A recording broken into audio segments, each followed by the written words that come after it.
faith and endurance doesn't grow like with toughness, direction, pointing your finger, saying, come on, get up, be stronger, be stronger. I think our faith grows with love, with tenderness, with a God that's with us in the valleys, that would come down and pick up our scooter and carry us into the house. So my daughter was riding her scooter the other day. And if I'm just gonna be 100% honest, she didn't have a lot of coordination. And I mean, she was going for it, y'all, with no coordination. I mean, and I was just like, sweet girl, I was like, hey, slow down a little bit, because you don't have everything you need to make it pop with this scooter. Yeah.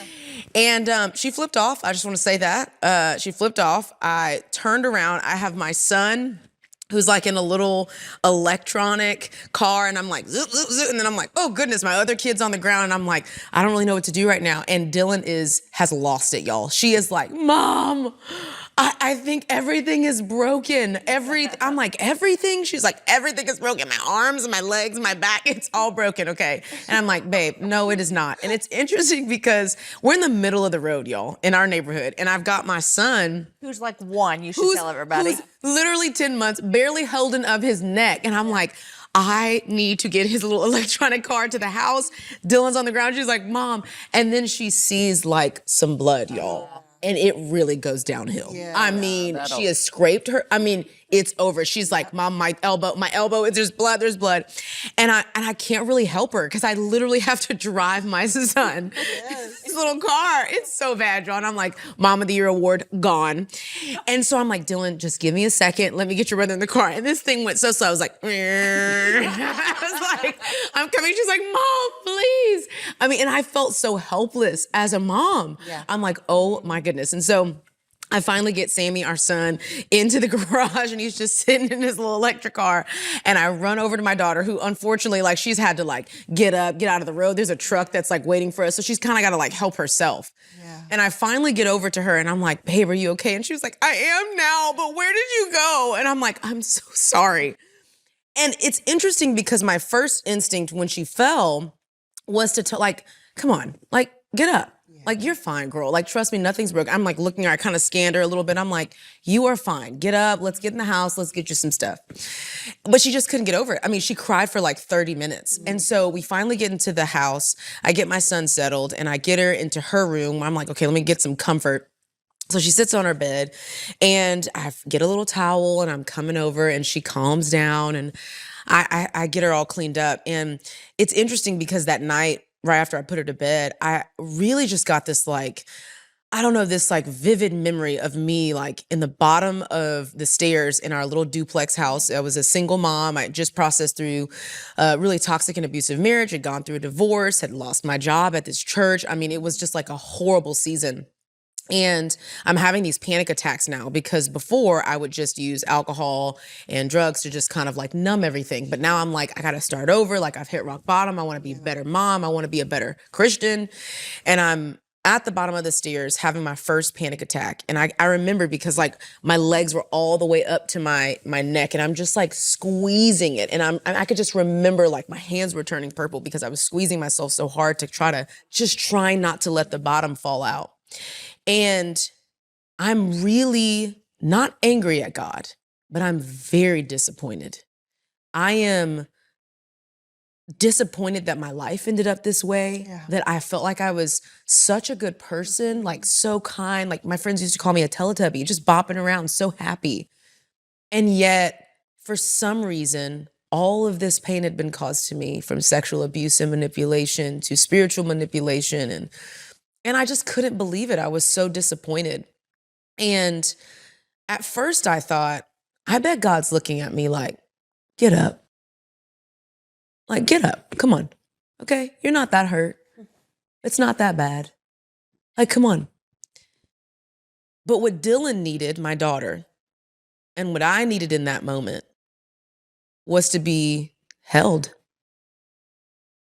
And I now know, I think, and understand that faith and endurance doesn't grow like with toughness, direction, pointing your finger saying, come on, get up, be stronger, be stronger.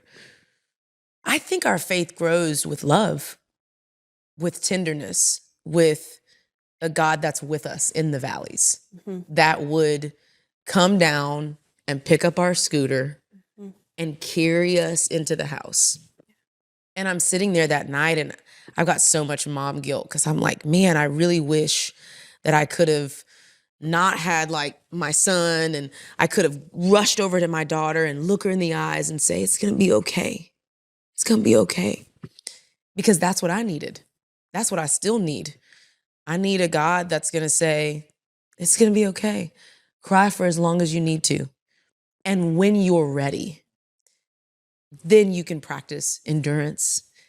And I, for some reason, think that we've gotten it a little twisted with faith, with endurance, with resilience. I think that we think it's about stuffing everything under the rug and pretending like everything's okay. And I think real faith, real endurance comes from being honest about where we're at, about sitting in our weakness and allowing God to come and rub us and be close to us. And I've learned now that my greatest moments of endurance came from a place of love and deep surrender.